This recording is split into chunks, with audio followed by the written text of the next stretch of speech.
Let's see. We are live. All All right, everybody. Sorry about us. You know how I am. We're always fashionably late, and I Talking. don't have fashion sense. So, we're just late. I've got We're no just excuse. chit-chatting too much. Now, I do want to introduce, well, I'm going to let her introduce herself. This is a young up and coming YouTuber and social media star.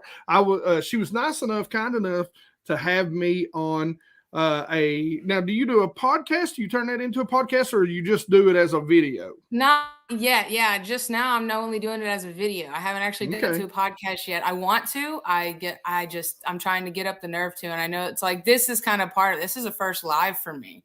Like I've never done it, so this is new. So we'll look see. here. So not only a young up and comer, but a newbie. So she's a cub. She's a cub. Yeah. That's what we called newcomers on the railroad. I was a cub. Gotta get there. I gotta grow up some eventually. But so I had a really good time, talking to her. She's a pond hopper primarily, right? Yeah. And that's something I don't get to do. I live in the mountains of Virginia and Northeast Tennessee, and the only ponds we have here are little valley streams that people dam up and use for their cattle. And unless you want to wade through some cow crap, not going to be any bass in there. And then the ones some people do. Well, I don't mind walking through the field of cow crap, but when you get out there and it's literally floating on the surface, you're like, it's probably not going to be. I don't even want to be around that water. Yeah, it's probably not a healthy environment for the bass. That stuff growing. Yeah. It smells like urine. Yeah, right. Like, you get to a certain point and you like hit a wall and you're like, I'm gonna turn back. Yeah, it's like, okay, we're not good. This is stagnant. It smells like piss. I'm just gonna go home. There's nothing living in there anyway. Yeah. Except stuff that you probably can't wash off with. Yeah, right. You got to go to the hospital. Yeah, that's the kind of ponds I have. Oh, yeah, that's unfortunate. Well, then you'll have to definitely come around and come fish some of the ponds we have here because it's a totally different world with ponds. So now everywhere too. So number one, introduce yourself. Tell us where you're from.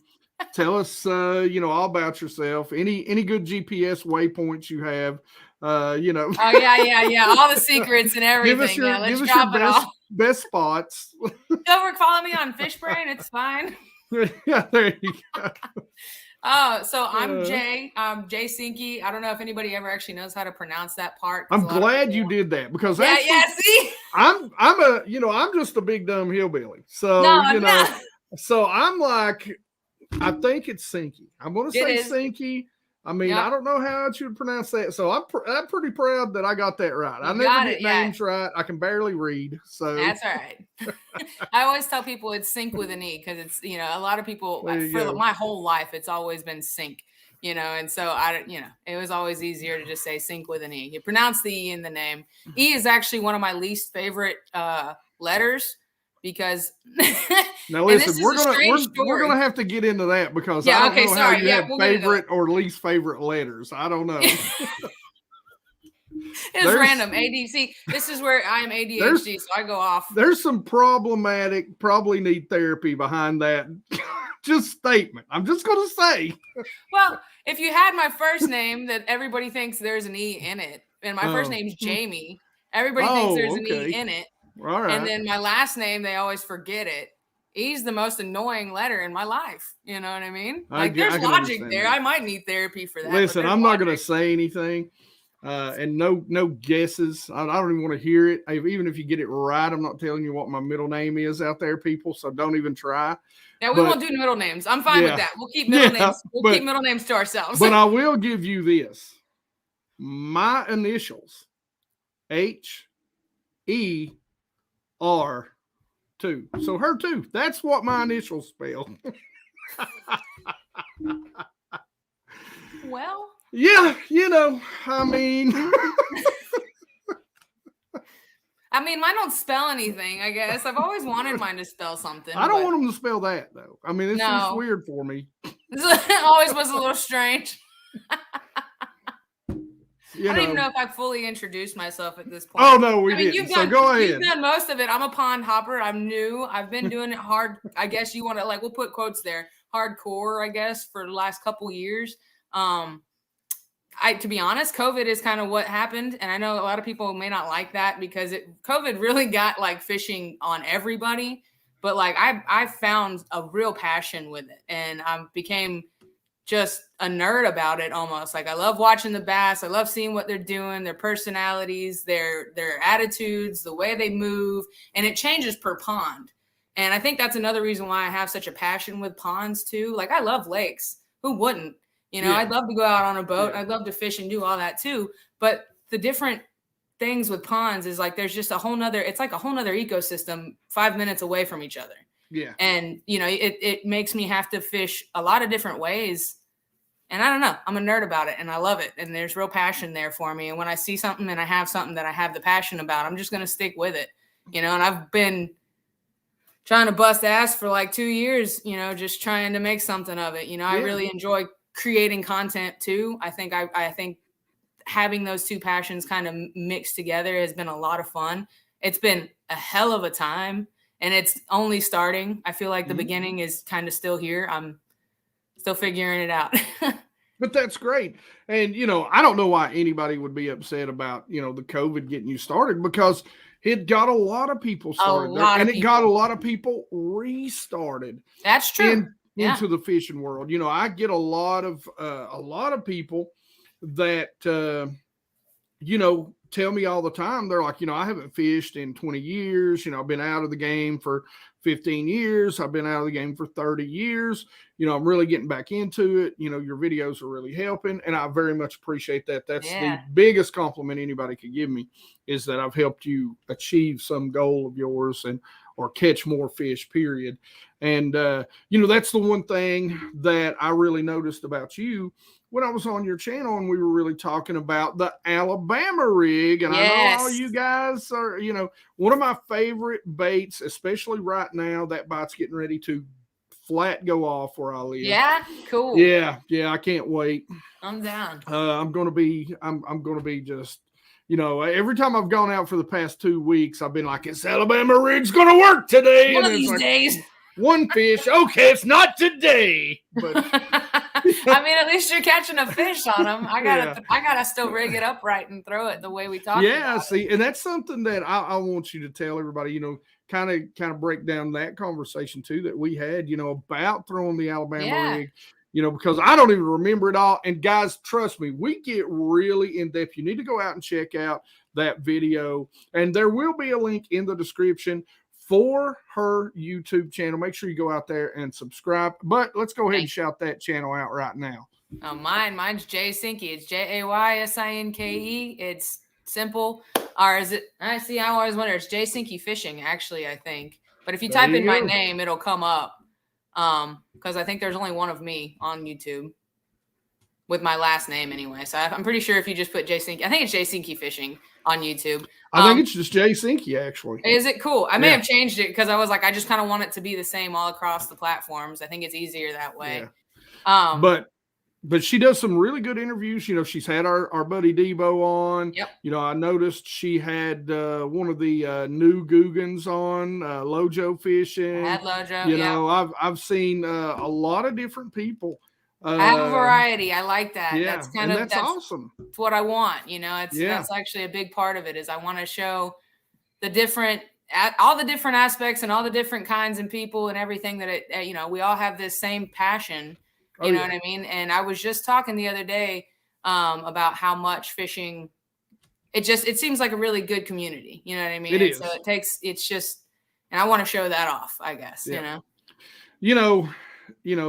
There's always people that, I fish some tournaments and stuff. And I always say that when I'm on the water and I'm in competition, there's always that one guy I want to throw a 1 ounce weight through his boat. But there's always a bad egg. I feel if I didn't, but most of the time, if we were just standing on the shoreline and he wasn't fishing my water or cutting me off, we'd probably be great friends. So they're good guys, Right. So, and gals, and that's something else, being a father to a daughter and now 2 granddaughters. Yes, congratulations, by the way. Thank That you is very so much. cool. I think I've congratulated you, but I'm happy to do it now too. It's pretty awesome. I got that call. They didn't let me. I actually have the call from my wife in a video, and my daughter, who's still laying in the bed. Nice. Can you blame her? Being worked on is the word. And she's like, "Hey, Daddy, I just had a baby," and I'm like, I won't talk about it too much because every time you were out fishing, weren't you? Yes, and because they wouldn't let us, they wouldn't let us in the in the waiting room because of the COVID stuff. Right. I mean, that hasn't changed much in hospitals. Yeah. So the waiting rooms were still closed, so they'd only allow 2 people in. Of course, it was her husband and her mom, right? Okay. My wife. So, I didn't want to be in there anyway. Don't get me wrong, it's my daughter. It's weird.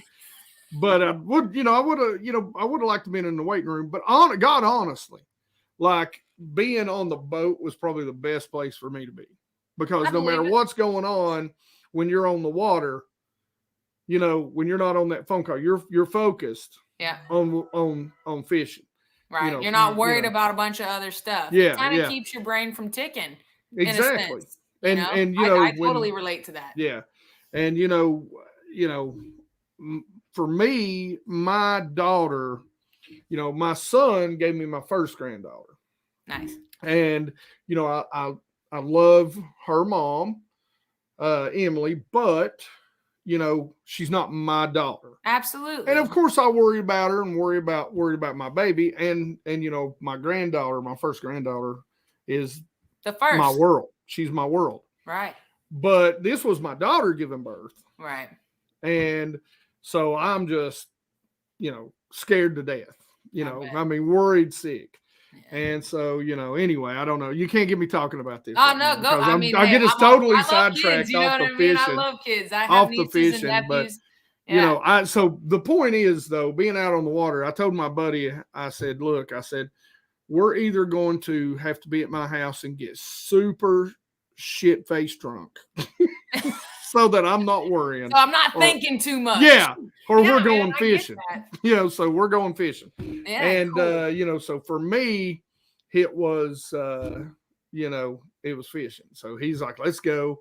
And we had a good day that day. We really got on them on bluff ends and whacked some pretty good ones. Didn't put together a great bag. Maybe, I think our best 5 that day might have probably went 13, maybe 14, and smallmouth. So not bad. Oh, wow. Okay. Yeah. Down south. South. I feel like you gotta mention spring smallmouth. I still want to get on smallmouth. There's only a limited place here in Georgia where you can get smallmouth.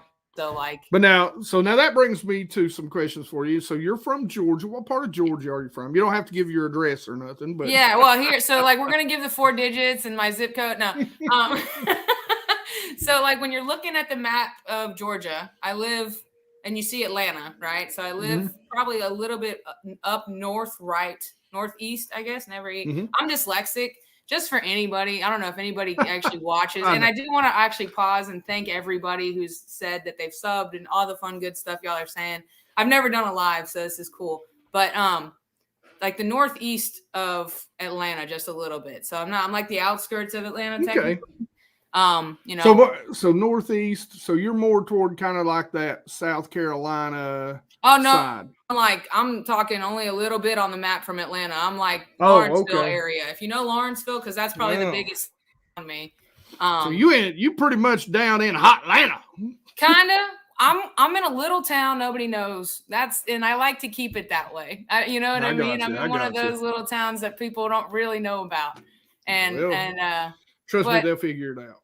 Right, I know, and that's what I worry about. I don't worry about it because some people know, of course, but yeah, I come from a little town and I love my little town. I'm in a little, trio city of little towns, but Lawrenceville's huge and it's probably a good 30, 40 minutes from me too. Yeah. It's just the closest in the general area of where you're going to find me on the map, I guess you could say.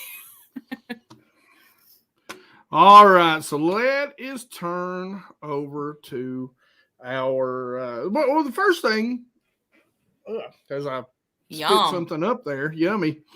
Tell us tell us what's going on. Like, pond hopping down there, you're a little farther south. Have the bass done come up and spawned? Is this your first spawn? No. I mean, how many years you been really like hardcore bass fishing? So spawn wise, this is technically my third spawn. Okay. When I started fishing, I actually started during the spawn. So like if I look back on my pictures and everything, I started catching fish, and just let me be real with everybody. I got totally like blindsided by how not bad. That was like the best fishing you can get, and that's when I started. So I was like, oh, this is great. One of the first fish I caught was like 3 pounds, and it wasn't that hard, and it was on a frog, and it was just like, but technically my third spawn, I knew nothing the first time because I didn't even realize what I was doing or what I was fishing or anything like that. Last year I knew about the spawn. I think this year I've really kind of being more of the nerd about it, really trying to get, nitty gritty and figuring out where they are and, all the technical stuff that's actually behind it. And that can kind of drive me crazy a little bit because you'll really get stuck on a fish. You can go down a rabbit hole. And I did the other day. I drove my arm crazy, and it was not even for a big fish. You know what I mean? Like that's. But it's a good learning. Even a small fish, you're learning. You're learning about those fish. You're seeing what they're doing and what they're actually reacting to, because you can throw 5 different things, and if they're not reacting to it, then you got to figure it out. I don't know. Like I actually seeing them too. And I feel like I can see the smaller ones right now. I know the females are right outside, you know what I mean? But they're right outside of my view too. So I'm learning, like you said. Man, that's it. All right. So we got a question from Beavis Brown. Is that Brownie? I don't know. Okay. Brown E, right? What do you now? We're gonna always think about the E. Yeah. See, here's the E's. They're coming to haunt you. They're coming to haunt you today. So what's your PB? My PB is currently 5.86, and I actually caught it in, I think, January or February of this year. I was just out, just having a good time. I was throwing the lipless. I have it on a video if anybody wants to check it out. It's the 5 tips, or is it the 5 tips? No, I caught my PB and then some. There's like 2 videos right there on the same time frame. And when I did the 5 tips, I actually put the same clip because I was doing a video, and it's like redundant, but I was doing a video for tips, and I ended up catching my PB. It was kind of, it's really funny how that ended up working out for me. But that's good. So that was a largemouth. Your PB. Yes, my PB largemouth. That's all I really. I don't have smallmouth or anything crazy around me. I don't go to like the lakes, and I'd love to get on some striper and all of that. But yeah. All right, I told you I'm not telling you, but it is definitely not Elizabeth. I was waiting.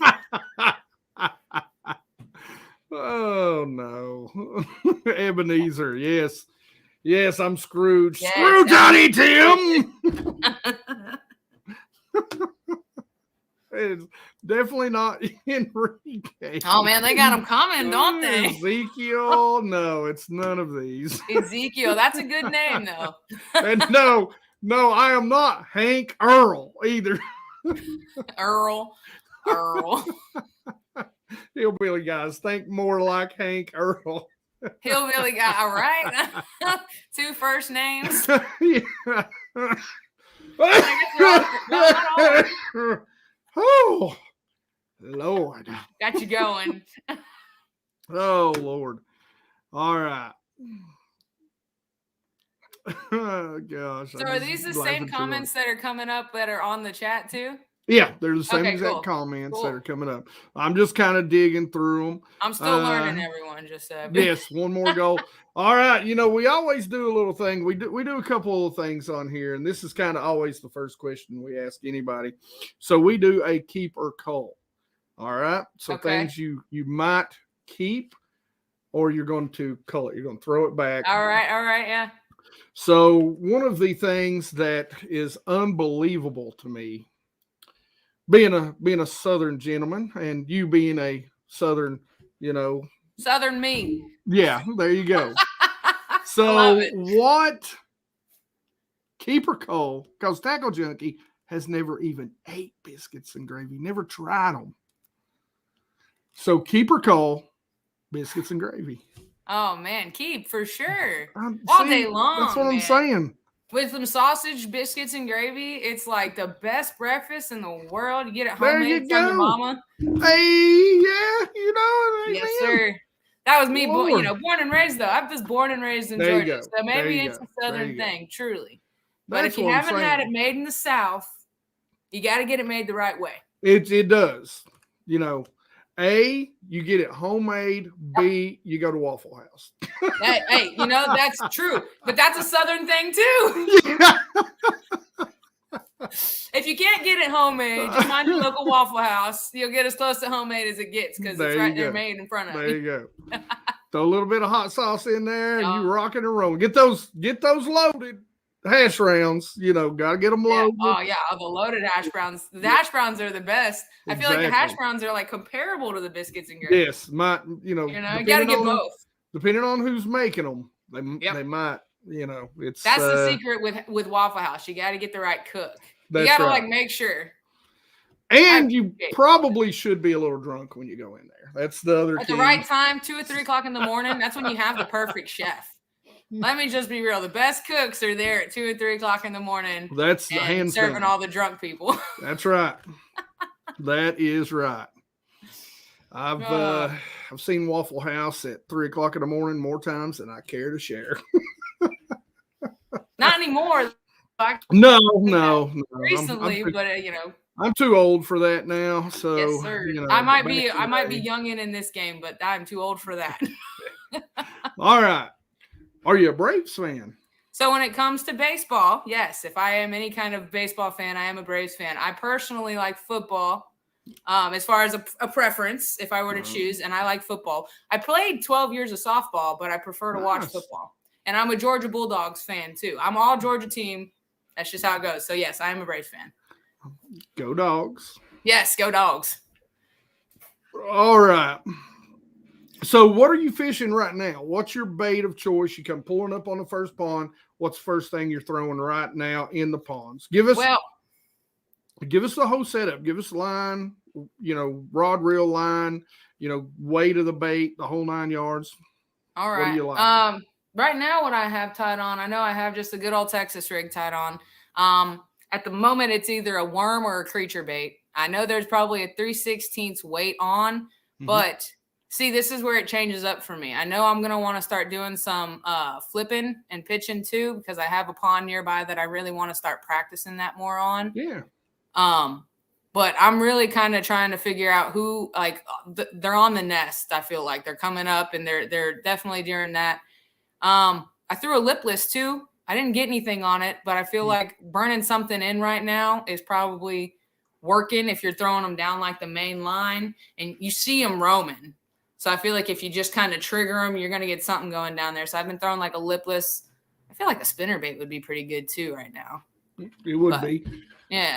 But what's your favorite? What's your go-to? So right now you're probably a Texas rig right now. That's probably like if I'm going to first toss, I just start with a Texas rig just because I fish a lot of the pressure ponds. And so I feel like I always have that tied on to it's in some form or fashion, like whether it be on a lighter weight or a heavier weight, I typically have some sort of Texas rig. Okay. What's your favorite Texas rig bait right now? Right now, that's tough. I've been trying to figure that one out, to be honest with you. I was catching them. Have you tried the vial tube yet? I've not tried the vial tube yet. I actually have some. So good, yeah. So I was trying those out. I like those. And the only reason I really like tubes is because nobody really throws them, I feel like. So they're a lot different than what the fish are used to seeing. Yes. So when you fish pressure ponds, you want to throw something different. So I've definitely been tossing that around a lot. I've gotten some bites on it for sure. The other thing I'm throwing is just a worm of some sort. I've been throwing different kinds. But other than that, I haven't really been throwing much. I'm waiting for the crawl bite to pick up. I love when they start biting on like the saw crawl by 10,000 Fish. That's that one is like my favorite. I feel like my favorite crawl plastic is that one specifically. I love it in that. I think it's the Texas crawl color. It's like orange on one side and then like a black kind of sparkly color on the top side. It's so. Now, one thing you said just a minute ago when you was talking about that lipless, you was talking about throwing it down the line.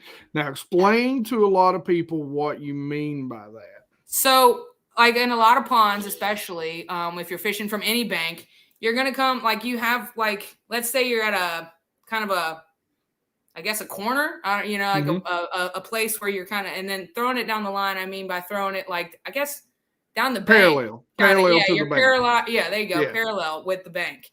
And you just kind of bring it back. And because that's a lot of the times right now, the fish are just kind of, they're literally just swimming that spot. And you can trigger them and you kind of, you know, piss them off and it'll get them. And with those treble hooks, a lot of times they'll get them. Yeah. So what's your favorite? What's been so far your most successful? I'll add a little more in there, tweak that a little bit. Spawn lure. Most successful spawn lure.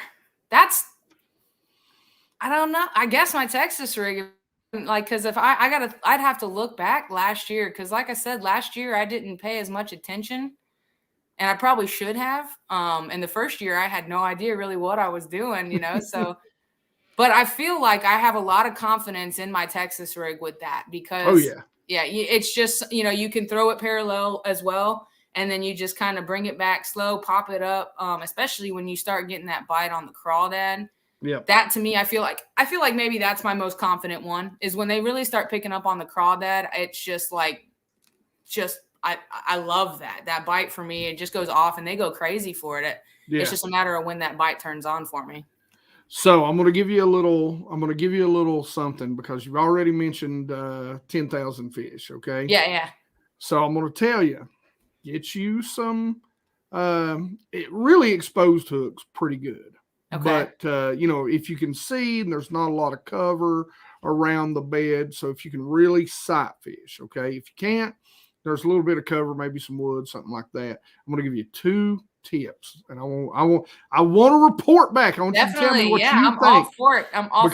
Because there's a couple of things that I do that I love to do during the spawn. And I think it'd work great in ponds too. So number one, the 10,000 fish, the Sokushi bug, right? Oh yeah. So get that green and orange one. You know, the one that's what do they call it? Texas crawl, Bama I know crawl, which one you're talking about. Bama crawl. The Bama. I think they literally call it green pumpkin orange. I think is what they call it. Do they? But I believe so. Which I've got some right here. But anyway, I was about to say, I think I actually have. I've got a whole rack of them. Trust me, they were so good for me a couple of years back. But get that, and you can either get the EWG wide gap so that you can rig it weedless. Yeah, and I'm telling you, they love that thing on the bed because it looks like a crawl with no claws. So they're much more aggressive. They'll go ahead and eat it right off the start. Make sure you're getting a hook that's a good long shank on it too. And even if you have to cut it down just a little bit, you want that hook to come as far up because you don't care about action. When it goes in that bed, they're pissed. They don't care anything about, but you don't want them to be able to lip it and take it out and drop it. So when they pick it up, you want them to get hook. And a lot of times a chartreuse or a little brighter colored head will allow them, for whatever reason, they'll bite down on it farther. Use some of that dip.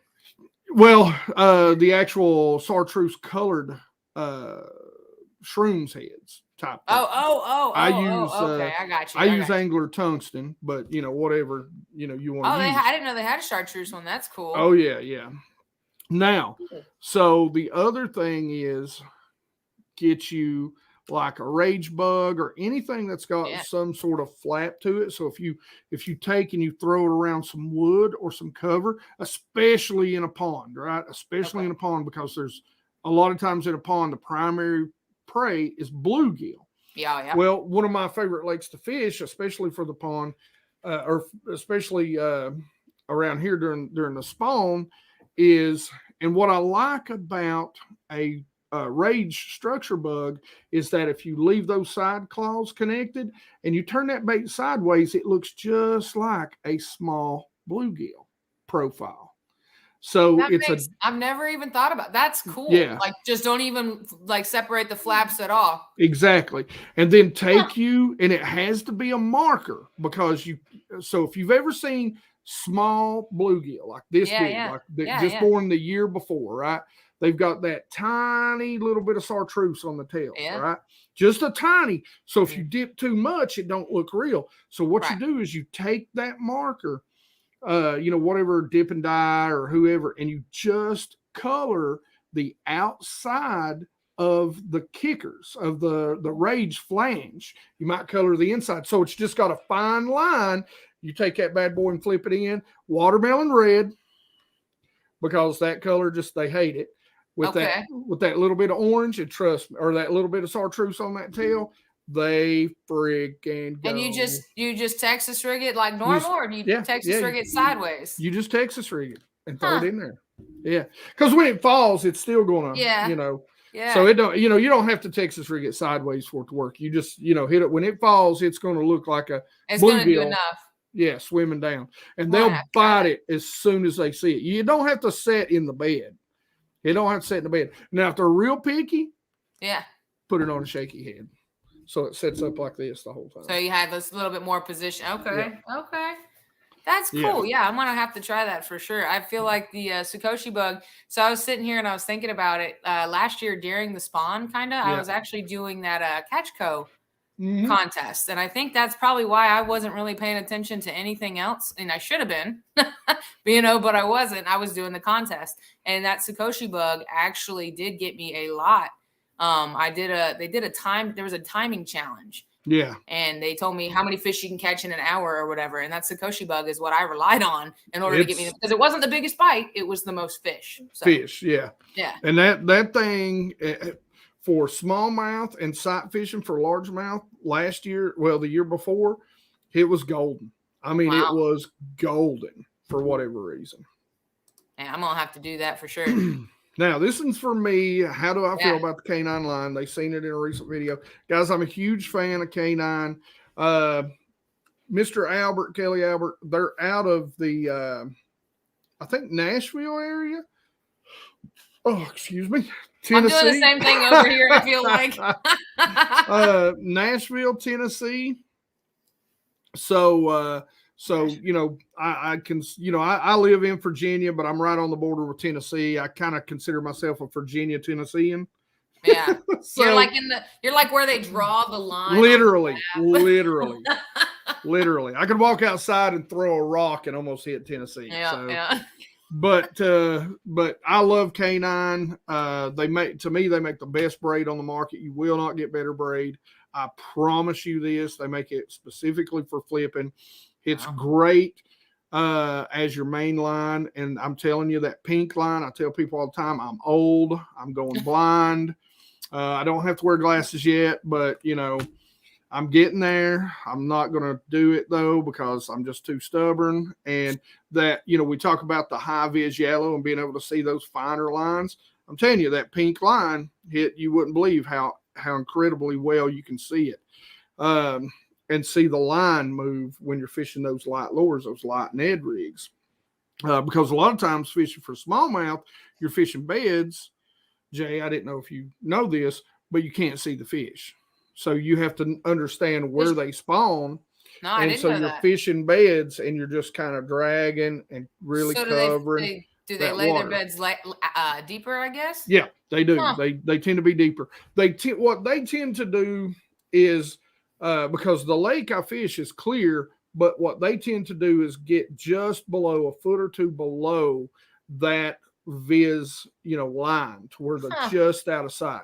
So if you're fishing and it's 5 foot clear, they're going to spawn somewhere in that 7 to 8 most of the time. And you're just kind of taking a guesswork. That's kind of how it is for some of the pond big females right now, because they're just right out of my visual. Like I see the males, they're swimming right on against that bank, no problem. But I know those feet. It's like you almost see the now I will tell squish, you, the females, when they're ready to come up, when they fed. So probably what you're in, and guys, I've seen this from smallmouth to largemouth on X amount of lakes, where I've actually been able to go down the lake and, you're fishing and you're catching a ton of males that are coming up, because what will happen is the males will come up on the bed and they'll come up, they'll stake claim to an area. They'll say, "This is my area." Yeah, right. Do not come here. You may not pass. You may not enter. Exactly. Yes. And so they'll run everything off, from bluegills to carp, whatever's everything. Coming. Yeah, they'll run it all off. So they're super aggressive. Now, you always hear people talk about circles. Well, what happens is that male bass, he'll start out making really big circles, saying, "This is my area. You're not allowed here." And those circles will get tighter and tighter and tighter until he finally has the spot. You always hear everybody talking about the spot. Yep. So you have to find that spot. Well, once they start doing that, the females get real hard to catch. Yeah. They're sitting out there. They've done fed. They only want to do one thing: get them babies out of their belly. Period. Yeah, they're tired. Get off me, kids. Yeah, done. I'm sick of you. I'm getting my pre-baby body back. I'm out.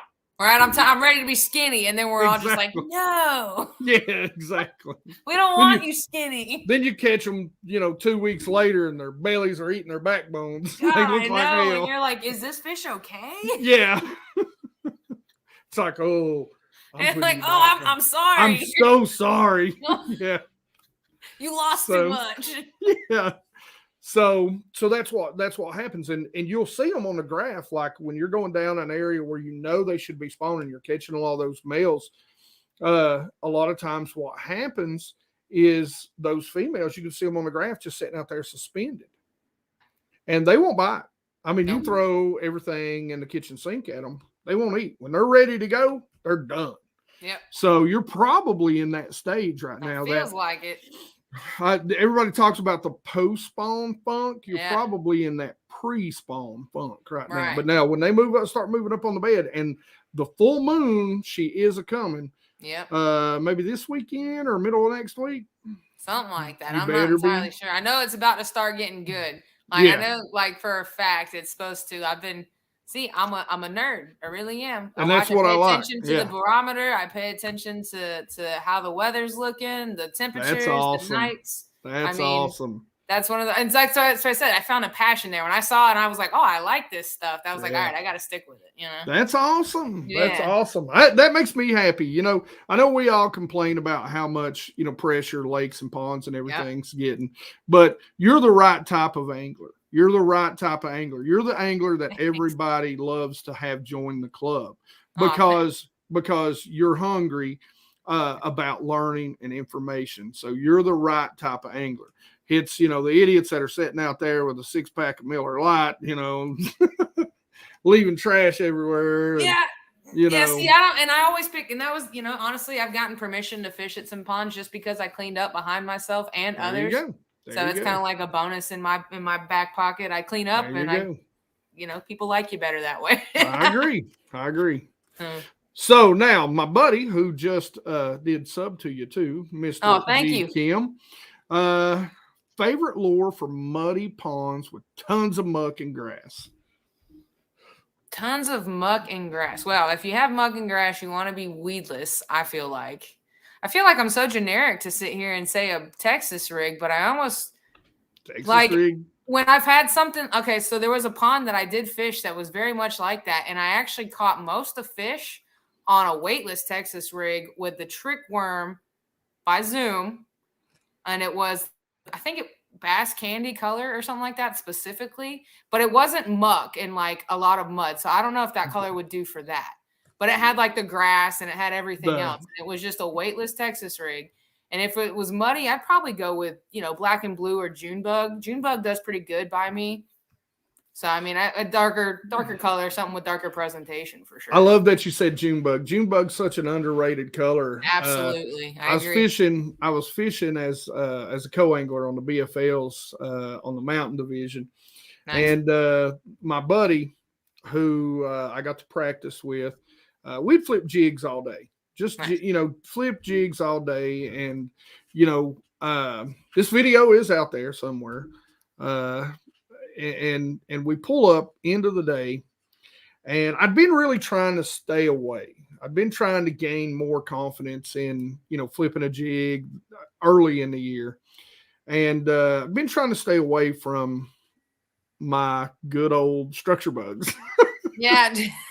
And, Texas rig, it's the same thing. You're just Texas rigging, flipping it in there. You just peg the weight. Yeah. And sure enough, we get to about the last creek, end of the day. What do? Whoop, bam, 3-pounder. Whoop, bam, 3-pounder. He's like, don't set the hook no more. And I'm like, whoop, dude, I can't get this fish off. I'm like, I'm trying to shake it off. And I mean, it was muddy. It'd been flooding. And it was June bug. I'm telling you. And I think everybody's first thought in dirtier water is to go to black and blue. Yeah. So I like solid black too. If you ever can have just like a solid black, you just don't. I don't think enough companies. I've got to mute you real quick. You're giving away my secret. That's what I have to learn. This is my first live. I got to learn what not to say. No, you're fine. You say whatever you want. No. But truthfully, I feel like a solid black color is also very underrated. Yeah. Just from everything that I've ever researched, everybody's always defaulted to that black and blue. You know what I mean? And I'm like, yeah, it's cool. Go for it. You let me be the only one throwing June bug because they'll bite it. I agree. All right, Mike Christian, keep or cull, biscuits and chocolate gravy. Listen, first off, that sounds like an abomination. I'm going to skip first off and go straight to second off. It sounds like an abomination. But third off, I'm a fat boy, so I'm trying it. I've never tried it. I've never tried it. Chocolate gravy. Okay, so gravy. This is like, I don't know. This is a question that like requires more questions. You know what I know. Chocolate gravy are we talking like just like a chocolate, like just chocolate? Because I don't know. Let's be real. We can have some sweet biscuits. Yes. That are out there, Absolutely. And some sweet chocolate gravy, as long as it's chocolate. I mean, I'm down to try it. Yeah. So we're going to say, we're going to say keep for now. For now. We actually have to try it first. Yeah, but we might find something better and have to call it out later. Right. Oh, that's funny. All right. Oh, shoot, I don't know why I'm coughing so much. I just noticed my girlfriend's on here now with the chat, just so everybody knows. Oh, okay. Shout her out. Who is it? Yeah, she's Rachel Donnelly. She's literally on there right now. I'm calling her out right now. I just saw it. I was like, I know that name. She's talking in there. Here we go. I just called her out. B Hall. I moved from Alabama to New York City, and I miss Waffle House every day of my life. Sad day, yeah. I wish that they would expand. They're one of the most like they make the most money. They can expand. They have the money to. All right, this or that, frog or spinnerbait. I have more confidence in a spinnerbait. Let me just be real with you. But with that, I have actually caught a bigger fish on frog. So I've caught more fish on a spinner, but I've caught bigger fish on a frog. So I'd probably still go with a spinner, though, just as far as a bait. So what's your favorite spinnerbait? Well, favorite so far, I think I really enjoyed the mini zinger. And I think that's just because I have a thing for smaller profiles in general. Yes. And I like the bluegill pattern. Honestly, that's what's gotten me the most bites.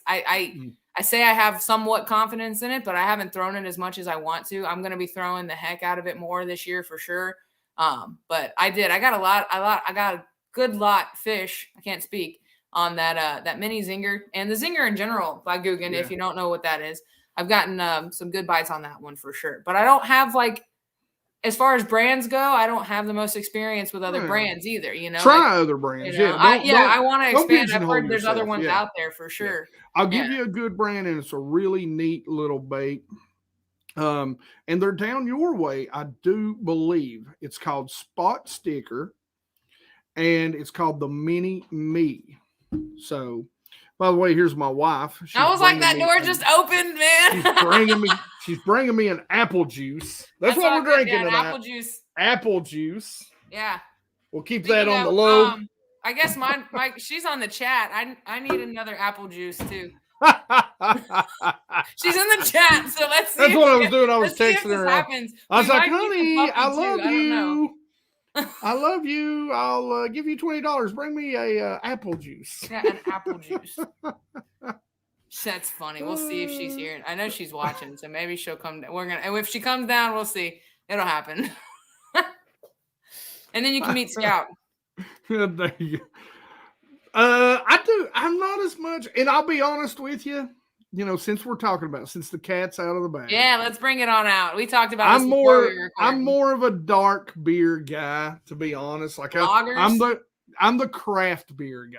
Like, I'm that guy. I like IPAs are okay, but I tend to lean a little more toward, thick. The Irish beers, the reds.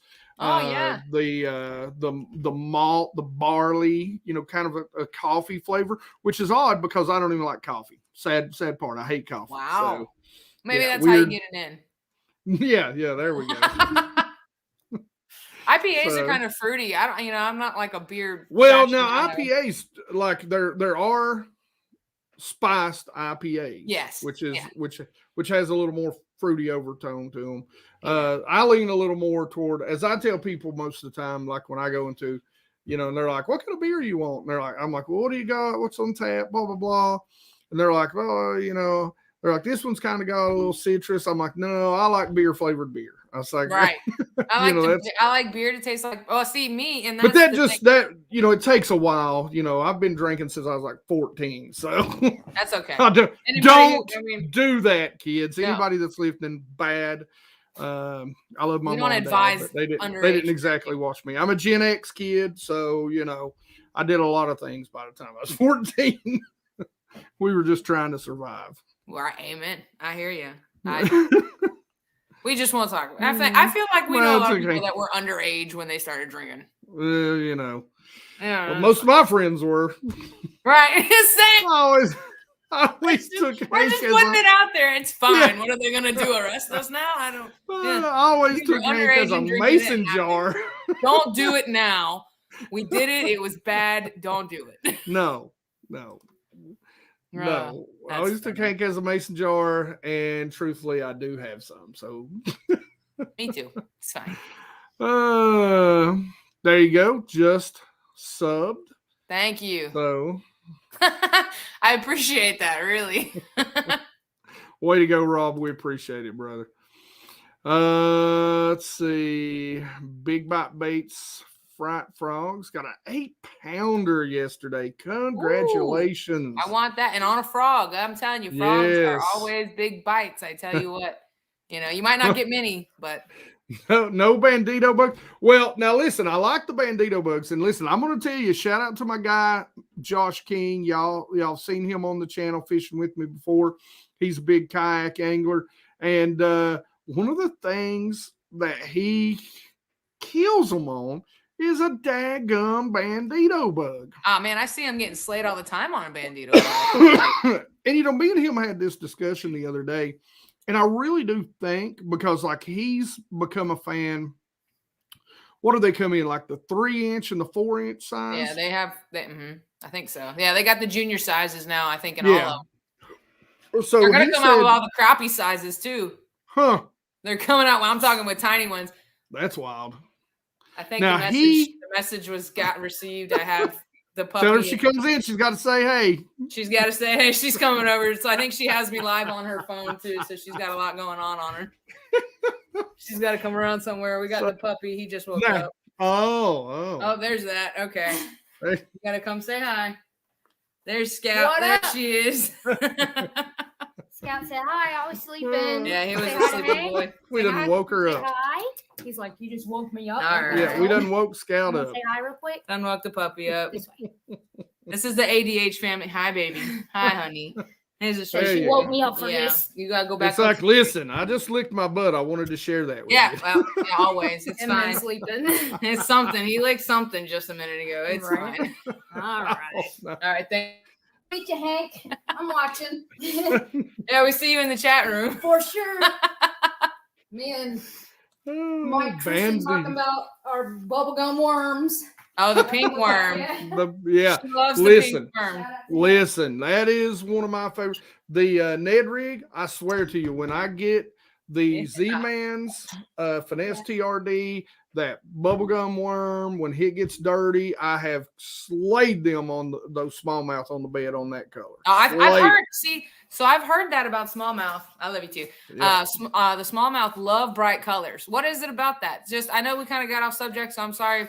We can go right back to whatever we were talking about. I forgot, but I've heard smallmouth me too. Colors. You know, smallmouth are super aggressive. Like where I'm at, I'll be honest with you, there was a big tournament up here just a couple weekends ago. Big shout out to my favorite marine store, Watson's Marine. Got a big announcement coming with them later in the year. But you know, smallmouth are just mean. They're just mean. So are spotted bass, though. Spotted bass and smallmouth are really cut of the same cloth. Spotted bass really hates the bubblegum, the pink. I'm telling you, holy cow. You throw pink around a spotted bass. Yeah, spotted bass. That's what I said, right? May need to cut back. Okay, hold on. Wait, take it back. Yeah. But they really hate the pink. Now, smallmouth, it tends to be purple and chartreuse. Really? When they're on bed, I think it's more that pink or that bubble gum tends to be, for me, just brighter. And I'll only use it when it's dirtier water. About the same type of water, you know, that 1.5 foot, you know, area, foot, you know, worst case scenario. So not really chocolate milk, right? Okay. But that sort of time, you know, about the same time I'll use that June bug color. But that smallmouth up a little shallower, for whatever reason, they just hate it. And I really do think that as we come out of colder water, I think being cold-blooded creatures, I do think that it has some effect on their vision. And so that ability to stand out is big. The video I was telling you about the day that we were out when my daughter had my second granddaughter. Yeah. One of the things I noticed was that the shad was still very deep. They were 15, 20 foot deep. Wow. And so I got a couple of bites on an A-rig, really fishing it slow and low down some bluffs. Lost those 2 fish, so they really wasn't committing to it. Probably should have went to some sort of Texas rig or probably some sort of swim bait. But what I decided to do, because I was wanting to, it happened on back-to-back bluff ends. And so what I decided to do was get out one of those 110 Megabass 110 plus ones, Division 110 plus ones that go a little bit deeper. Yeah. And it was in that, and I don't know if I'm saying this word right. If you know how to say this word right, please correct me. Because I don't think I've ever heard anybody else say it. Actually say it. I've seen it wrote, but I don't know how it's said. Okay. But it's the algae bone color. So it's like this blue, purplish. LGY? Yeah. Yeah, I don't know how to pronounce it. Yeah. So I call it just algae or LG. LG or algae. Yeah, I go either one. I just kind of toss them up, and I'm like algae this time, LG this time. Yeah, you know, whichever. It's fine. People know. Everybody makes fun of the way I say chartreuse too. So chartreuse. Yeah, it's like aluminum. Yeah. Yes. So.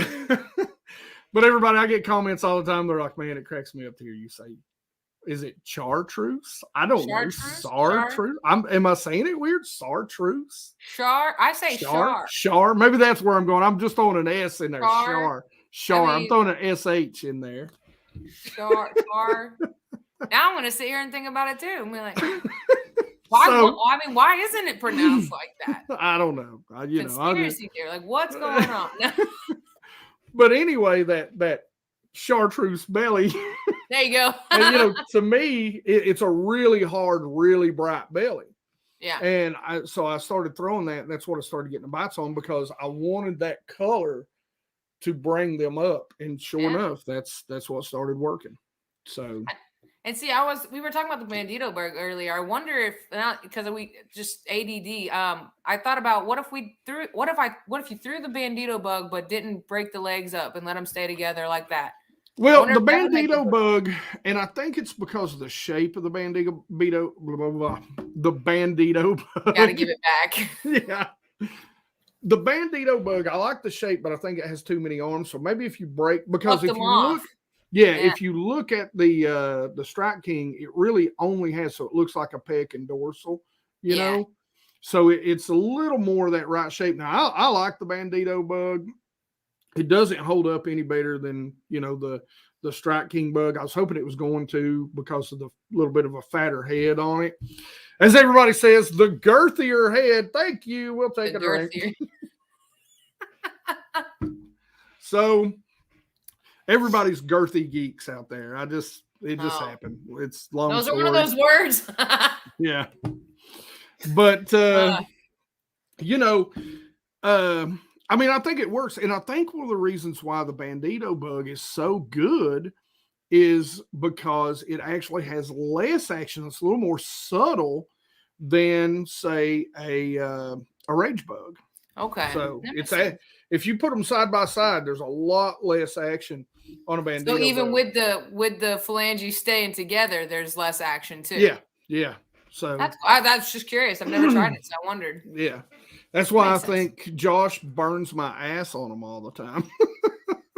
I mean, hey, you know, if he's got it working for him. Listen, I done told him I'm going to buy a whole bunch.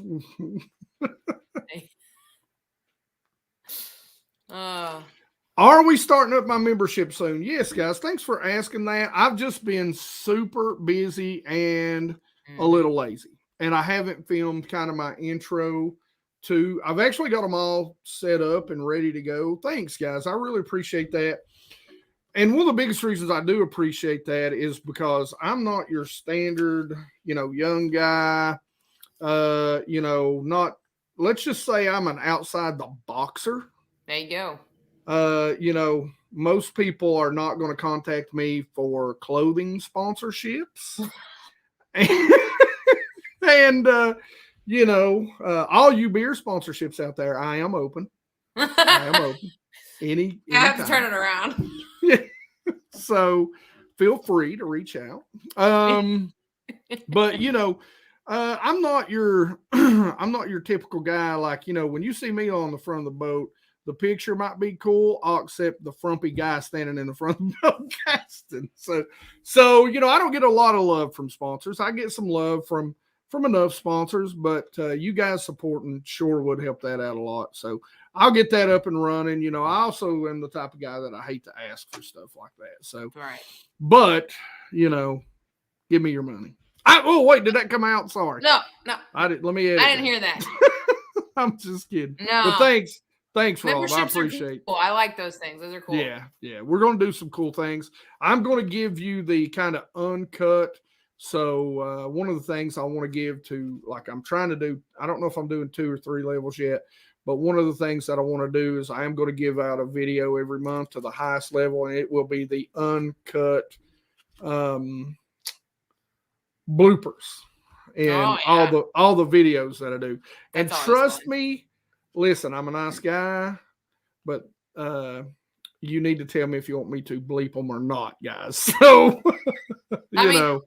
I feel like that's like the real part of YouTube. Some like the uncut part is like we have to keep it clean. I mean, you don't have to, I guess, but you know what I mean. It's you know, it's fun to have the blooper. I think everybody does that now. and that way, you know, the people that want to pay and you know get the laugh, because trust me, I'm full of laughs and mistakes, and I've kind of always come up with the saying that basically if you aren't bleeding by the time you get done fishing, you haven't really been fishing. So I can agree. I mean, at least a little bit somewhere, somehow, or snagged at least once or something, you know? Yeah, exactly. All right. What do we got?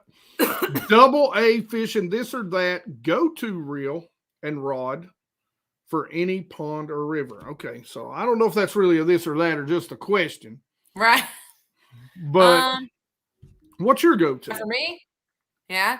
So right now, my go-to, I have two, but my main go-to that I've had is it's a simple Daiwo reel. I think it's like it's one of their more affordable ones. It's like a PR or something 100. It's like super affordable. And then a Gambler rod by Jinko Fishing. It's their Gambler rod series. So it's their full blue one, and it's a 7.3. But I also like to take my 7-foot as well. I like both of those for my go-tos. But I don't tend to go any shorter than 7 foot, even though I do fish a bunch of ponds. You'd think I'd go shorter, but I don't.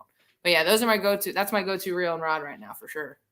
So tell us, for anybody out there because now this is something that, for me, I'm on a boat all the time. I grew up boat fishing, even if it's from a small, 10 boat, John boat. That's kind of what I grew up fishing out of, really small lakes, municipal lakes that were trolling motor only. So tell me, what really is, and how many, and kind of run us through that. So to get started really pond fishing, number one, what's the kind of, is it 1, is it 2, is it 3 rods? What is the rods? And then tell me, whatever that number is, tell us, really what those combos are, what they are differently, what you've discovered so far. Because as a newbie, we can kind of pick your brain. And as a pond angler, definitely for me, I don't like I said, cow patties and so ponds really are. So tell us a little bit about the setups. Like, how many do you bring? What do you like? What do you like that kind of diversity to be? Yeah. So the main ones, if I were to let's say if I were to go and get all set up and have my ideal main setup going with me, I'd take out 3 different rods and reels combos. The one, like I said, is the one I was just talking about. It's my Daiwo, and it's at I think it's a 6. Oh, I'm not sure about the gear ratio on that one. I think it's a little slower though. Maybe not. It may be. Now you want me to go look at it, to be honest with you. I can't remember. I know I think it's in the 6 or 7 ratio. I know it's not like the fastest in the world. And I like it just because it's an overall go-to in general. Like if I had to just go with one, that's the one I go with. Now, what's the action, the power and the action on that rod? It's a medium heavy with a fast tip on it. And it's 7.3. So, and it has a real good fast action tip.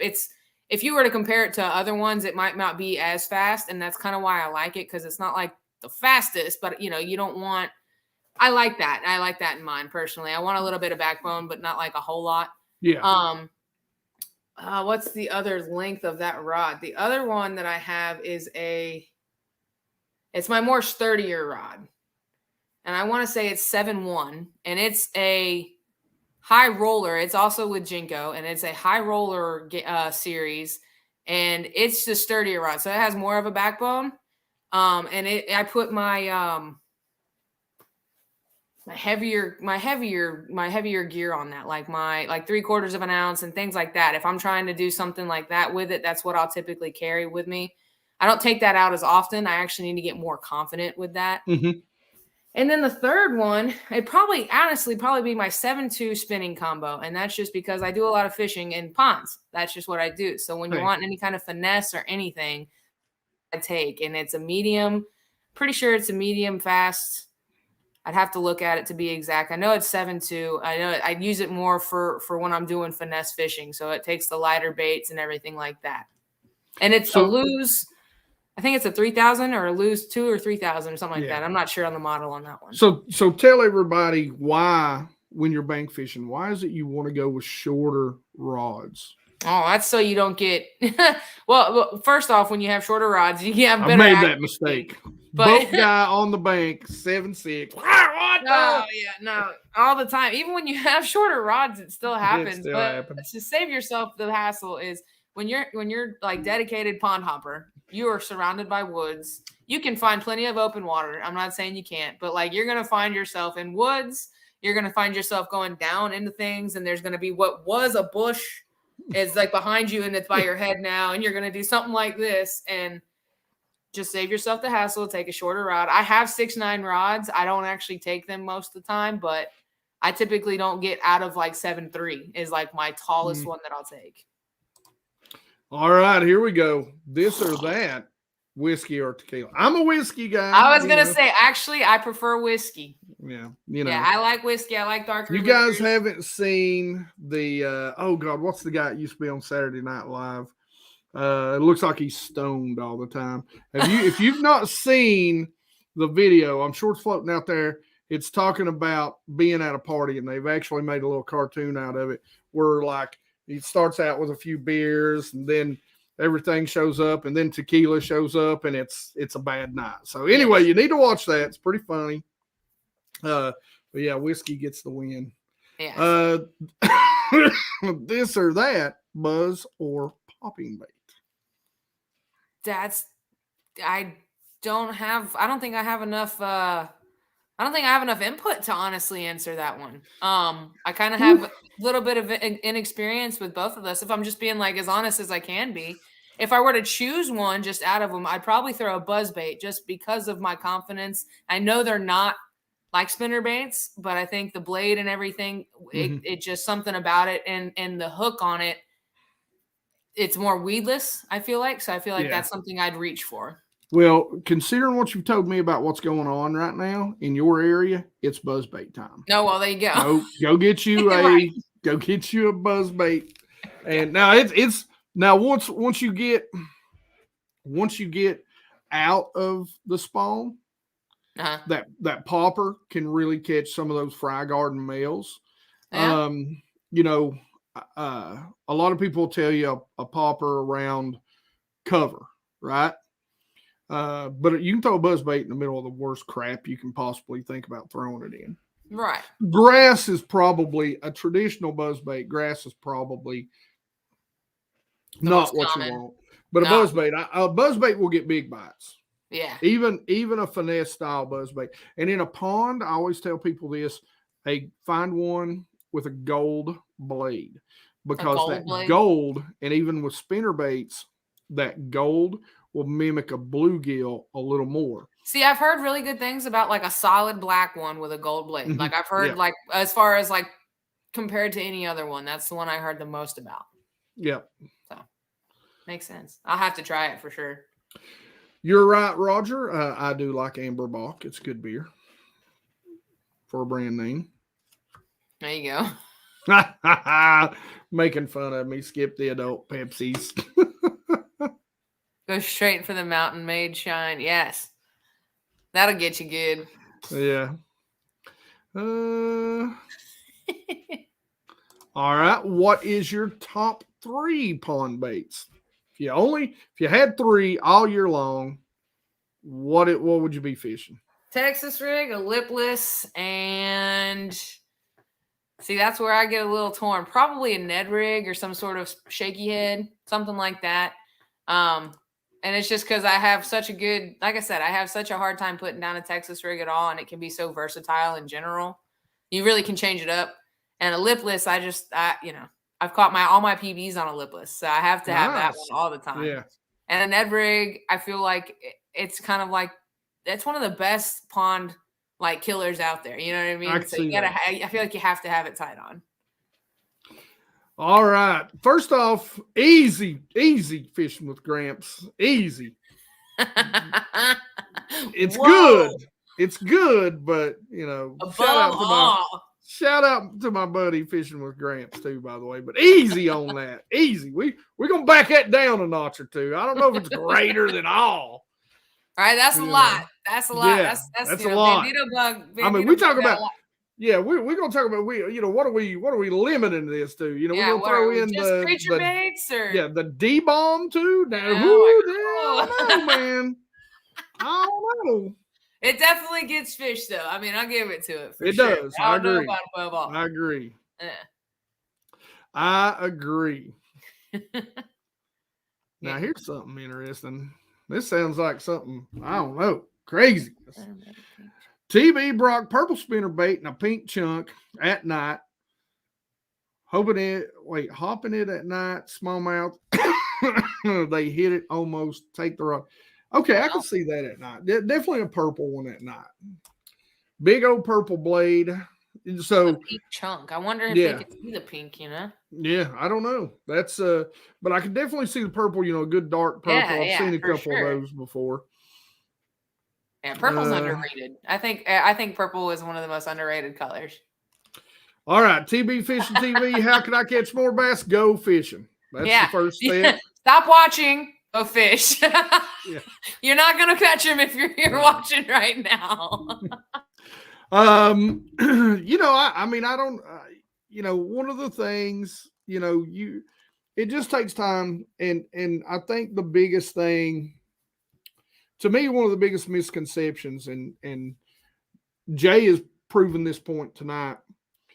You really have to know the bass's transitions. Guys know those seasonal transitions.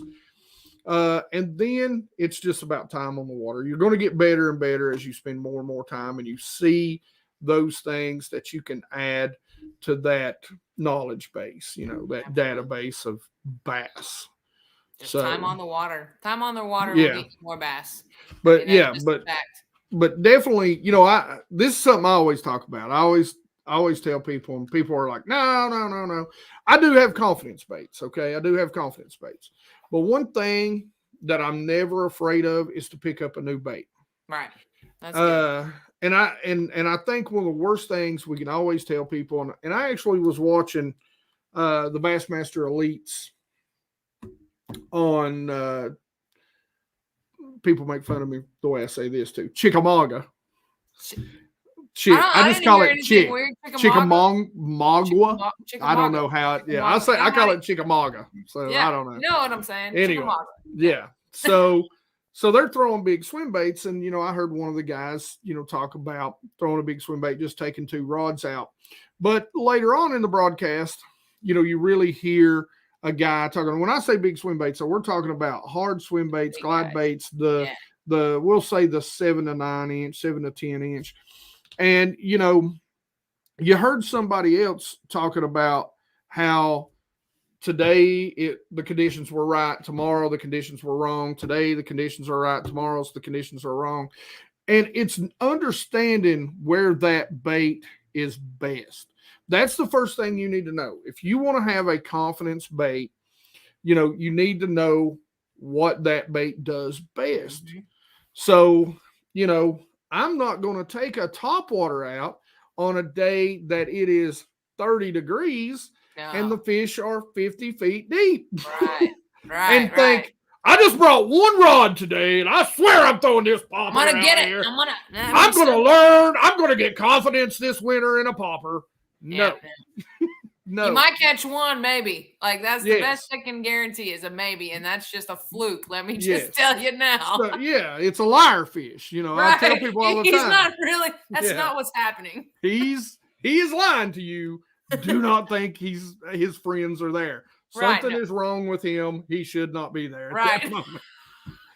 There's what I call tattletale fish, which when I'm fishing, when I'm breaking a lake down, I'm fishing fast. 1 fish is an accident. 2 fish is a possibility, and 3 fish is a pattern. That's what you got to remember right there. But confidence, guys, you need to learn, read about the bait, talk about the bait, find out when that bait shines. Hey, I always say hard baits, wind and clouds. I don't care where you're at. It better be dirty if you're throwing. I mean, and I talk about this from spy baiting, because I fish spy baits in super clear lakes for largemouth, which a lot of people don't do. And I'm catching them. But I'll tell you, as soon as it slicks off and it's bluebird skies, they don't bite it. They don't bite it. They almost know, right? Yeah. Shout out to my buddy Josh King again. We was out practicing for a tournament on Cherokee, and it was real tough in the fall. We were throwing crankbaits, covering a lot of water. Boom, slicks off, bluebird sky, all the fog lifts. I look at him and say, this is soft swim bait time. And so we pick up a small swim bait. I think I picked up a Kitech on a little 1/4 ounce ball head. Within 2 minutes, we had a 3-pound smallmouth. And he goes, BassGeek says, he looks at the camera and goes, BassGeek says, when it gets slick, put the hard baits down. Oh, there you go. And I mean, it's not, you know, I'm not always right. Don't get me wrong. I mean, sure, I wished I was. I'd sure catch a lot more fish these past few days. Amen. Shoot. But there is a kind of pattern to it. Yeah. So let me ask you this. Here's a question from me to you. Okay, you're fishing the banks a lot. You're learning a lot. Yeah. This year, what's the thing you want to get better at? You want to learn more about? So one thing, because I do my talk and tackle a lot, or that since I've really started doing it, I realize I'm catching myself a lot saying I have no confidence in that. And I'm saying it about multiple lures. So I think one of the big things I really want to do this year is really, you know, take one thing out there and really focus on it at a time. And I say one thing because there's multiple lures that I really want to get better at. And I know I'm not going to be able to learn them all this year, but I think there's a lot.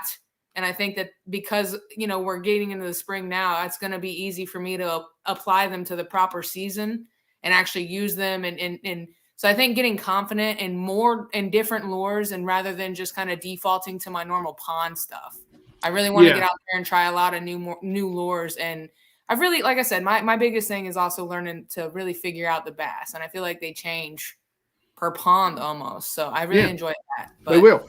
And they'll change. You know, a pond is nothing. It's no different than fishing a lake. It's just a smaller version. You know, and it those bass are going to have certain areas that they like to do certain things in, that they move to certain areas to do certain things. And they will act different ways. They may not like this point with reeds on it in pond A, but they love it on pond B, you know. Right, exactly. You know, and a lot of that will actually have to do with the type of forage fish that's in there also. Or crawls or whatever. They do a lot of crawl. Yeah, I got a lot of crawdads. Crawdads and bluegill are mainly the main. There's sometimes the occasional green pumpkin fish, but it's primarily bluegill and crawfish. So now TB Fishing TV, he's like, what's the best bait in April? Now that goes into what I was saying, you know, previously. It really depends on where you're at, you know, in the world, what you're fishing, what the water temps is. See, that's what I'm talking about. You know, you really have to go out, you know, and you have to break it down day by day, minute by minute. You know, it's exactly weather pertaining and everything. Exactly. Yeah. It's exactly what I just said. You know, we went out and we were throwing crankbaits because we had heavy fog, low skies, and you know, the water was maybe 2 foot clear. You know, and we had wind blowing, so we created some chop. So we had, you know, light penetration was less. So crankbaits are great, jerk baits are great, hard baits are great. Now it slicked off, the fog burned off, it got slick calm, barely any chop. So what do? We pick up more realistic things. Yeah, like that, you know, like that soft plastic. Soft plastics are always going to be the more realistic option. Absolutely. You know, it's the same way we were just talking earlier when we were talking about the day I was catching them on bluff ends. You know, bluff ends. When I say bluff ends, I don't mean the points. I mean where that triangular spot. The triangle, where the creek channel swings away, because what's going to happen? Bass movements, right? During the wintertime on those bluffs, they're going to be on the steepest, deepest stuff they can get to, because it's less energy to move straight up and straight down. It's less energy to go from 0 to 10 feet and not have to move 30 yards to go from 0 to 10 feet, right? And that's what a bass is thinking about. Their logic. Especially a largemouth. Least energy. They want to know that the calorie count they're going to intake is going to be worth the calorie count outtake. Right. It's a balance. And, you know, that's the thing. You know, I was talking about it. You know, I knew the shad was 15 foot deep. I knew it was early. I knew it was 51 degree, and I knew it was dirtier water. So I wanted to fish something a little brighter to get them to come up. Now, probably what I should have been throwing to really load them, really get them in, is that swim bait, something brighter, or an underspin, or some sort of underspins are good. Yeah, Texas I like rig. Underspin. Yeah, some sort of Texas rig to really get it down there to them. So that's the thing, TB fishing. It's you have to really understand and know and look around you and take in the conditions. Yeah. The baits, there, you know, I hate to say it because there's always this time when they was biting that one, you know, they was biting that one Bandido bug that was green pumpkin and had yellow and red and phosphorus. You know, it was on fire. They've never bit it again, but just that one time. Just that one time. Yeah. And you know, there's no such thing as a magic bait. There's no such thing as a magic color. I keep my colors really, really simplified. Yeah, and really trimmed down. But that TB fishing is really what you need to do, man. You really need to look at what's going on, have enough, and keep it at 5 simple colors on everything. Yeah. Keep it at a bluegill, a shad color, a dark color, light. Some sort of June bug or black and blue, and then keep it at a you know, some sort of crazy color. Chartreuse blackback on a square bill. You know, see eventually. Yeah, something just out of the world color.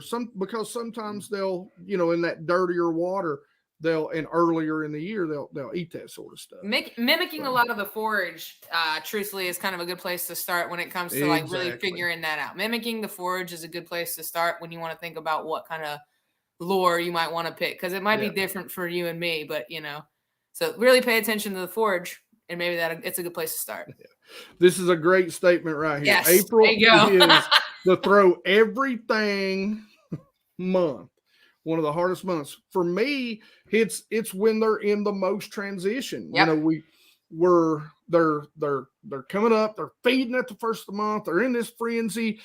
Then soon as the full moon or new moon gets here, whichever comes first of the month, they're on the bed. So now you're throwing Texas rigs, so you're throwing moving baits, everything from A rigs to spinner baits to, you know, crank baits to, you know, I mean, hard swim baits, soft swim baits, and then all of a sudden that goes away, and now you're on Texas rigs, and you're dragging, you're throwing wobble heads and dragging, getting them across the bed, Ned rigs, you know, and then we kind of go back, you know, now all of a sudden, oh crap, now we're back to throwing those moving baits because they're pulling off.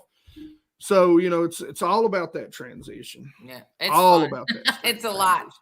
Oh man, you know, me and you have been on here. Normally I keep this to an hour. We've been on here for about an hour and a half already. Yeah, it has it up there. It says hour 22. I was man, you know, that's why I had her on. I'm telling you, go out there and check out her channel, especially the interview. She really does deep dives into a specific bait. We went deep into the A rig. I mean, deep into the A rig for pond fishing. I mean, things that I would change, because what you get on my channel a whole lot is, you know, me throwing it from the boat. But a lot of you guys, you know, you really should go watch that video, and then all the other videos she has, of course. So, you know. That's the fun part. I like to learn. That's where the nerdy part comes in. And like I said, I'm learning myself. I'm coming up saying I'm not confident in that at all. So I need to go watch all my own videos. Get more confident in it. That's the greatest thing about doing YouTube. Okay. I don't care if you do anything else, guys. All the old timers, right, said to keep a notebook, right? Yeah. So you know, I grew up, you know, keeping notebooks about, I caught this fish here on this day and the water temp was this and it was this time of year. Right. And I'm telling you, it happens. Keeping fishing logs are great. The great thing about doing YouTube, automatic fishing logs. Yeah, it just has it for you. Having it on Instagram, having it on YouTube, putting it on FishBrain, whatever your platform. I mean, you keep track of it. They have apps out there now that actually do that. Oh, yeah. Yeah, you know, all kinds of different apps. There's so many. Yeah, all kinds of apps. Hey, by the way, speaking of apps, guys, I'm going to give a big shout out for you all that don't know. Here, I'm going to show this to you, actually. Let me see if I can do it. You got to take over now. Just because I can't. I got to take over. I can't think and type. That's no pressure. It's fine. I have no idea. I wish I could like slide in questions and just kind of like put the live feed up over here. All right, let me see if I can get logged in. I had to change my password the other day, so I'm not sure if I can or not, and I can't. They're over there just talking about our puppy and stuff in the chat. What's up, Paul? That's funny. There we go. Speaking of which, one of the burly fishing guys from Ned. Okay, guys. So anyway, I'll just tell you about it. I can't share it with you because I forgot my password. Don't you let her send you a code or something? Yeah, I've got it wrote down somewhere. But Fish Life app, listen, the Northeast Tennessee pack, it is my 3 home lakes, South Holston, Douglas, and Cherokee. I think it's like $20 a month, so it ain't cheap, but you get my waypoints that I update for the upcoming month. I have grew up. I have got 30 years of experience on these lakes. And so I give you 10 waypoints for every single one. And I don't hold back. I do not hold back. You will get those spots. Just do me a favor. If you're fishing my daggone spot and you see me coming, just let me have it. All right. I gotta make a video for you to watch it, daggum it. You just see him in the background being like, yeah. But no, I'm kidding. Go check it out. Fish Life app. I have a Northeast Tennessee power pack, and go subscribe to it. You'll get my deep spots coming up this summer. Most of those are going to be on Douglas. So Douglas may be the only one with those deep spots on. That's funny. But yeah, you can actually get those. It does help the channel out. I do make a little bit. So cool. You can support me that way. And if you get to come down and fish, hit that button out there and check it out. You will catch fish. I'm not going to guarantee your promise. Is it just those 3 bodies of water? Is there going to be expansion to the app? Well, right now it's just those 3 because that's primarily where I fish at. I was actually doing like the eastern seaboard, but I'm not full time at doing this, so I can't get down to North and South Carolina as much as I want. So right now we're just going to do that little corner, my little corner where you see 99% of my videos filmed at. Right there. So that'd be cool. Yeah. So, all right, guys, listen, we have got literally 3 minutes, and we're going to call it a night. Thanks for coming out. Absolutely. And, thank you for having me. And thank you for everybody too. I mean, I appreciate it. It's been cool. I've enjoyed it. For sure. I love when people have a passion for it, whether you're, a cub or whether you're an old geezer like me. There you go. Passion's all the same. I feel like that's what brings us together, What was it they called it? Ebenezer. Yeah. Old Ebenezer. Scrooge. Scrooge. Nah. I'll do my Tommy Biffle spot. This is my spot. From here to there, this is my spot. You can't fish here. Don't stop here. I was here first. It's my spot. Even though they got the waypoint for $20. Yeah. You get 30 waypoints or 20. I get 20, 30. There you go. I can't remember. Yes. I gotta get my login. Then I can't put those waypoints on this month because I've done forgot my login. Yeah, forgot the password. There's no code. Oops, not this month. That's funny. But yes, it's been a lot of fun. It has been. It's great. It was great having you on. I love, like I said, the hunger you have for the knowledge. And guys, we love every single one of you all out there. Definitely, yes. I'm looking for any more questions. So if you got any more questions, Mike, but they're my waypoints, man. Come on, man. I saw that one there too, and I was like, I wonder. That's funny. Thank you, Smoky Mountain, and I will get your box sent out to you. By the way, guys, I'm not going to leak it out. We're going to finish it out in April, but man, do we have a big change coming with the whole kind of monthly box deal. We're going to do something pretty neat. And one of the things that I would like to maybe do is maybe include Jay in it when, maybe one of these months, let her do some picking for us. And I have no idea what he's talking about. So and yeah. I just kind of dropped that bomb right there. Yeah, I'm just like, I'm nobody knows. On live. I don't know how to feel right now. Nobody knows. I kind of dropped it in my my last mystery tackle box. And I love mystery tackle box. You guys know that. But I will tell you, I'm leaving mystery tackle box. I am leaving mystery tackle box. I'm going to do something a little different, a little more for me. And, because a lot of guys just wouldn't claim in the box on the giveaways. So I don't know. So we're going to do something a little different. I don't know what I'm going to call it yet. It might be the BassGeek box where I pick. Gosh, I'm about ready to tell it all, ain't I? I know, you're like giving all the deets, so I'm not even going to stop you. But now it's not going to be a subscription box, but I still want to do the monthly giveaway. So hell, we're here now. We're here. So basically what I'm going to do is I am part of Tackle Warehouse. And so what I'm going to do is I'm going to go out to Tackle Warehouse every single month, and I'm going to pick $50 worth of baits.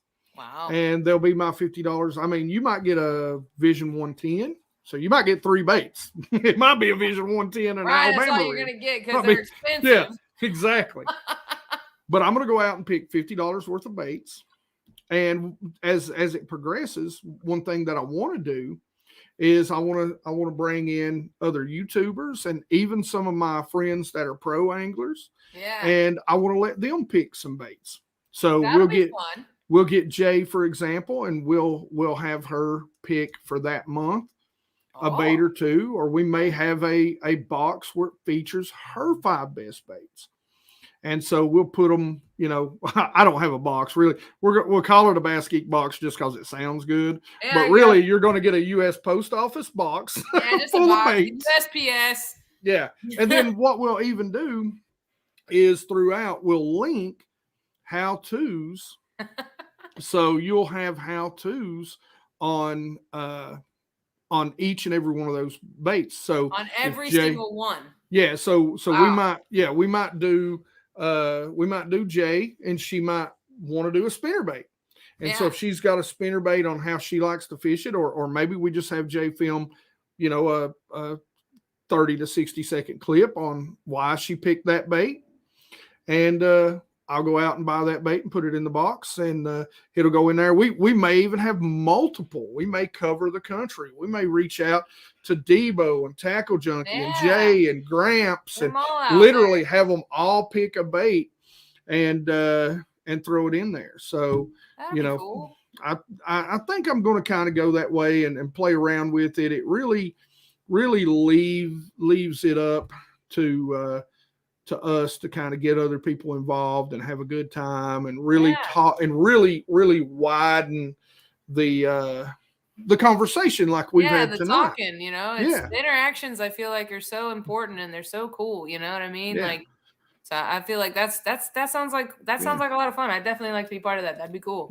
We may get my buddy John, or Kyle, who's a Bassmaster Elite who finished second in the World Championship, the nice Bassmaster Classic. We may get him to do a celebrity box pick. So we may get him to do a feature box pick, and we may even get some feature companies, to come in and, just say, hey, here's our baits, and here's what we like. So we're going to try a couple different things. You guys might love it. You might hate it. And hell, if you hate it, I'm doing all I can for you guys. Right, I'm giving her all she's got, Captain. That's right. For all you guys that are geeks like me, first off, go watch Picard. That's who I want to be when I grow up. That's funny. Jean-Luc Picard. If anybody knows who I'm talking about, make it so, number one. Right. I don't know. I don't know. I know the line. I know the line. Does that help? Yes. I know the line. There you go. All right, guys, listen, I'm sorry we didn't have a giveaway tonight. I promise you next week, I don't know who's going to be on because I'm lazy again. Haven't even got it in figured out who the next guest is going to be. We will do a giveaway next week, even if I have to just pull stuff off the wall. So there you go. You know, if it says what I have to do, it's what I have to do. But as always, hey, shout out your YouTube, InstaWebs, whatever it is in the it's interwebs Jay Sinke out across there. the board. JaySinke across the board for YouTube, Instagram, TikTok, Facebook, all that fun good stuff. It's Jay Sinke. And I think there's only one of me, so I'm pretty sure like if you look that up, you'll find me. I found you pretty easy. Yeah. Guys, I will have links in the description of this video. I appreciate that. Her YouTube channel. So make sure you go hit it, go out there, give her a follow. She does some really good interviews. Like I said, I mean, she's had Debo on. Nate, who's your most recent 3 to 10? I don't know. Nate, just name them.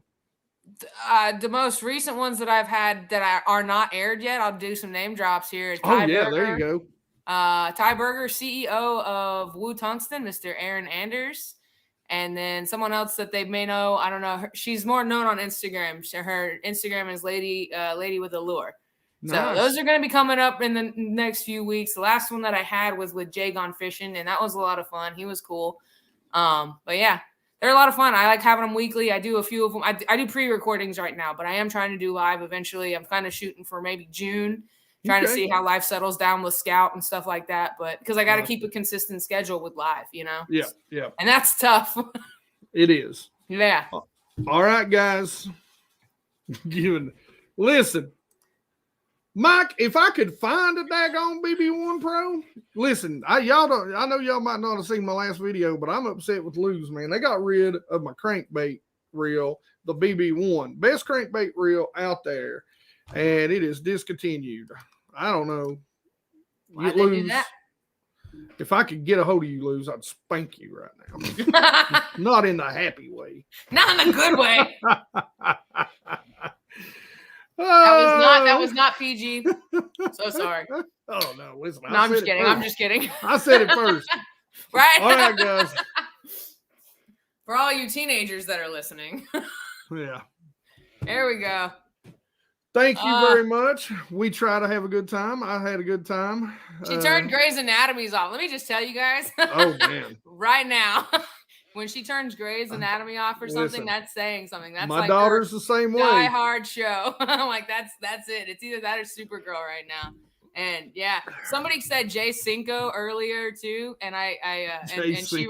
and she said something about we're gonna need to like patent that one. We might have to patent. There you go. That's gonna be my brand right there. Really start fishing Sinkos just all the time. Heck yeah, who can't have confidence in a Sinke, right? Good old Sinke, Jay Sinke. There you go. Yeah. All right, guys. For myself. Yes, you are late. But the good thing is it'll post up here in just a little bit and you can watch it. Guys, thanks for dropping in.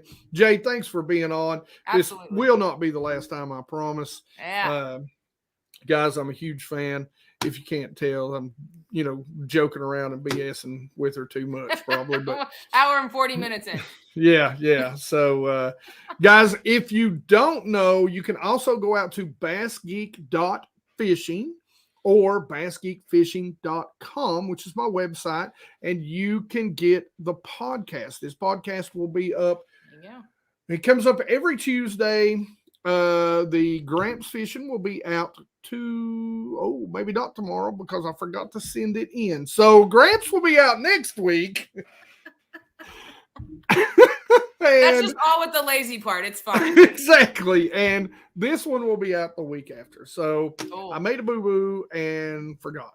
That's so right. I don't know. Maybe be able to get it out. Depends on how my guy Brian, if he can get it out there and get it up. So, but yeah, probably not going to happen. Anyway, so you can go to my website or any of the places, literally any, from iTunes to, I don't know, cartoons, and watch or listen to the podcast when you're driving, when you're working, and we don't cut anything out. So go check it out. And as always, you guys rock. Have a good night.